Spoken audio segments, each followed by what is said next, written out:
Aliens, extra terrestrial life, ये शब्द सुनते ही हम सबकी क्यूरियोसिटी बढ़ जाती है। फिल्मों में, कहानियों में हमने हमेशा इमेजिन किया है कि शायद यूनिवर्स में हम अकेले नहीं हैं। लेकिन दोस्तों, क्या हो अगर मैं आपसे कहूँ कि अब ये इमेजिनेशन सिर्फ साइंस फिक्शन नहीं बल्कि साइंस फैक्ट बनने के करीब है। हाँ, नासा ने मार्स पर एक ऐसी डिस्कवरी की है जो हो सकता है कि 21वीं सेंचुरी का सबसे बड़ा साइंटिफिक ब्रेक थ्रू हो, क्योंकि हमें पहली बार किसी प्लैनेट पर लाइफ मिल चुकी है। हालांकि इसको फाइनल कंफर्मेशन मिलने में 2-4 महीने और लगेंगे, लेकिन साइंटिस्ट की माने तो ये लगभग 99% क्लियर है कि हमें एलियन लाइफ के एग्जिस्टेंस के प्रूफ मिल चुके हैं। और अगर ये कंफर्म होता है तो समझ लीजिए ये डिस्कवरी सिर्फ साइंस ही नहीं बल्कि पूरी ह्यूमैनिटी की हिस्ट्री बदल देगी। आज के इस वीडियो में हम देखेंगे आखिर हमें क्या मिला है, क्यों इसे biggest news of the century कहा जा रहा है और कैसे ये discovery directly Fermi paradox, great filter और रेयर अर्थ हाइपोथेसिस जैसे थ्योरीज को रॉन्ग प्रूव कर देगी या उन्हें और स्ट्रॉन्ग कर देगी।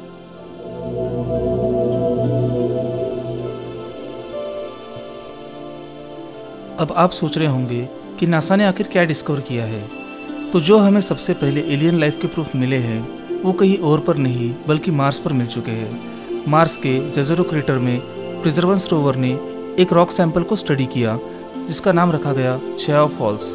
ये रॉक लगभग 3.5 बिलियन साल पुराना है, उस जमाने का जब मार्स पर लेक्स और रिवर्स हुआ करती थी।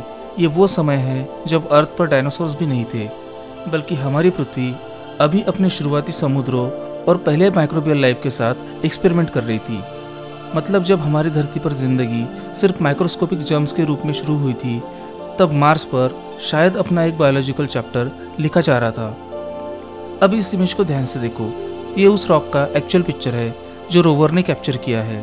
क्या आपको ये छोटे छोटे डार्क स्पॉट्स दिख रहे हैं? कुछ बिल्कुल पॉपी सीड्स जैसे और कुछ लेपर्ड के स्पॉट्स जैसे। साइंटिफिकली इन स्पॉट्स के अंदर साइंटिस्ट ने कुछ खास मिनरल्स डिटेक्ट किए, जैसे विवेनाइट जिसे हम आयरन सल्फेट भी कहते हैं और ग्रेगाइट जिसे हम आयरन सल्फाइड कहते हैं। और सबसे ज़्यादा एक्साइटिंग बात, ये वही जोन्स है जहाँ ऑर्गेनिक कार्बन भी मिल चुका है। ऐसे मिनरल्स और ऑर्गेनिक कंपाउंड तब बनते हैं जब माइक्रोब्स केमिकल रिएक्शन के थ्रू अपनी एनर्जी निकालते हैं। मतलब ये एक पॉसिबल बायोसिग्नेचर है, एक साइन कि मार्स पर कभी माइक्रोबियल लाइफ थी। अब सवाल ये है कि ये डिस्कवरी इतनी बड़ी क्यों है। सोचिए, पहली बार हमें एक कॉन्क्रीट क्लू मिला है कि अर्थ के अलावा भी लाइफ एग्जिस्ट कर सकती है।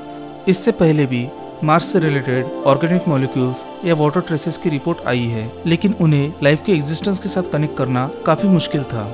लेकिन इस रॉक में एक ही जगह पर मिनरल्स, ऑर्गेनिक कार्बन और खास टेक्सचर्स एक साथ मिलते हैं, और यही वो कॉम्बिनेशन है जो अर्थ पर अक्सर माइक्रोबियल एक्टिविटी के साथ जुड़ा हुआ मिलता है। अगर ये कंफर्म हो जाता है कि माइक्रोब्स मार्स पर भी कभी थे, तो सोचिए इसका मतलब क्या है। लाइफ एक रेयर इंसिडेंट नहीं बल्कि एक कॉमन फिनोमेनन है जो हो सकता है कि राइट कंडीशंस मिलते ही यूनिवर्स के किसी भी कॉर्नर में उभर सकते हैं। इसलिए साइंटिस्ट कह रहे हैं कि ये शायद 21वीं सेंचुरी की बिगेस्ट साइंटिफिक डिस्कवरी हो सकती है। एक ऐसा मोमेंट जो वैसे ही हमेशा याद रखा जाएगा जैसे कोपरनिकस ने कहा था कि अर्थ यूनिवर्स का सेंटर नहीं है। अब चलिए इस डिस्कवरी को कनेक्ट करते हैं उन बड़े सवालों से जो हमेशा से ह्यूमैनिटी को परेशान करते आए हैं। सबसे पहले फर्मी पैराडॉक्स। ये पैराडॉक्स एक सिंपल सवाल पूछता है, अगर यूनिवर्स इतना बड़ा है और लाइफ इतनी कॉमन है तो सब कहाँ है? स्टार्स और प्लैनेट्स तो बिलियंस में है, फिर भी हमें कोई एडवांस एलियन सिविलाइजेशन के सिग्नल क्यों नहीं मिलते? अगर मार्स पे माइक्रोबियल लाइफ थी, इसका मतलब है कि लाइफ स्टार्ट करना शायद आसान है, मतलब लाइफ कॉमन है, पर इंटेलिजेंट सिविलाइजेशन शायद रेयर हो। ये फर्मी पैराडॉक्स का एक पॉसिबल आंसर बन सकता है। दूसरा कंसेप्ट है द ग्रेट फिल्टर। ये थ्योरी कहती है कि लाइफ से एडवांस सिविलाइजेशन बनने के रास्ते में एक ऐसी बड़ी रुकावट होती है जिसे ज़्यादातर प्लैनेट्स क्रॉस नहीं कर पाते।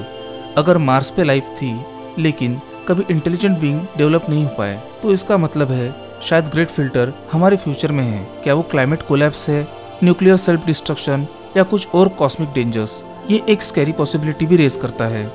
और तीसरा, रेयर अर्थ हाइपोथेसिस। ये थ्योरी कहती है कि अर्थ एक एक्सेप्शनल प्लैनेट है जहाँ कंडीशंस इतनी परफेक्ट है कि लाइफ डेवलप हो सकी। लेकिन अगर मार्स पे कभी माइक्रोब्स थे तो ये हाइपोथेसिस वीक बन जाती है। इसका मतलब है कि अर्थ यूनिक नहीं है, बल्कि लाइफ फ्रेंडली एनवायरनमेंट्स और भी कई जगह पर हो सकते हैं।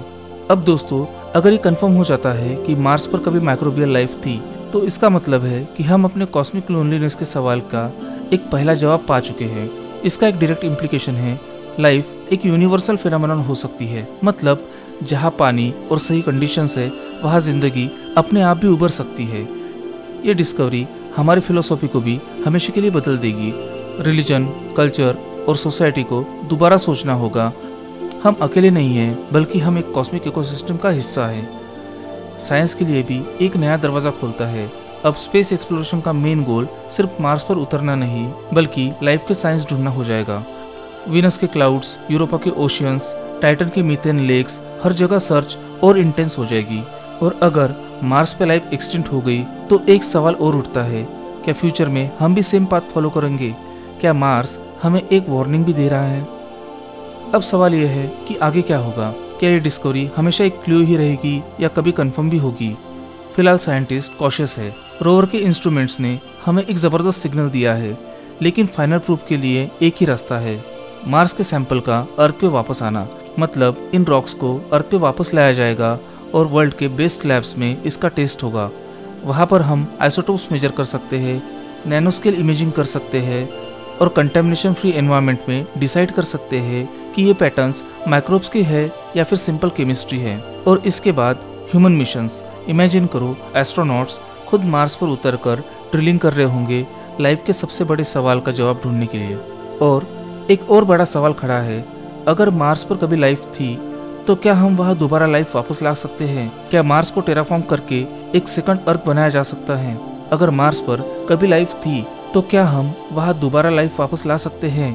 क्या मार्स को टेराफॉर्म करके एक सेकंड अर्थ बनाया जा सकता है? इस टॉपिक पर हम अपना अगला वीडियो लेकर आ रहे हैं कि कैसे हम मार्स को हम इंसानों के रहने लायक बना सकते हैं, जिसे हम कहते हैं मार्स को टेराफॉर्म करना। दोस्तों, अब एक चीज़ तो क्लियर है, यूनिवर्स ने हमें एक नया क्लू दिया है।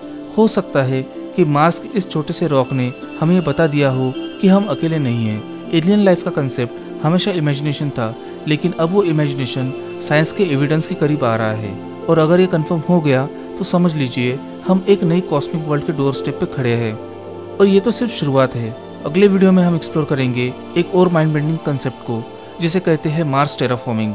मतलब अगर कभी वहाँ लाइफ थी, तो क्या हम वहाँ दोबारा लाइफ ला सकते हैं? क्या हम मार्स को अपना नया घर बना सकते हैं? तो अगर आपको ये जर्नी पसंद आई हो, तो क्वांटम टॉक्स को सब्सक्राइब करें, बेल आइकन दबाएं और अपने थॉट्स कमेंट सेक्शन में ज़रूर दीजिए। इस वीडियो को देखने के लिए धन्यवाद। मिलते हैं अगले वीडियो में।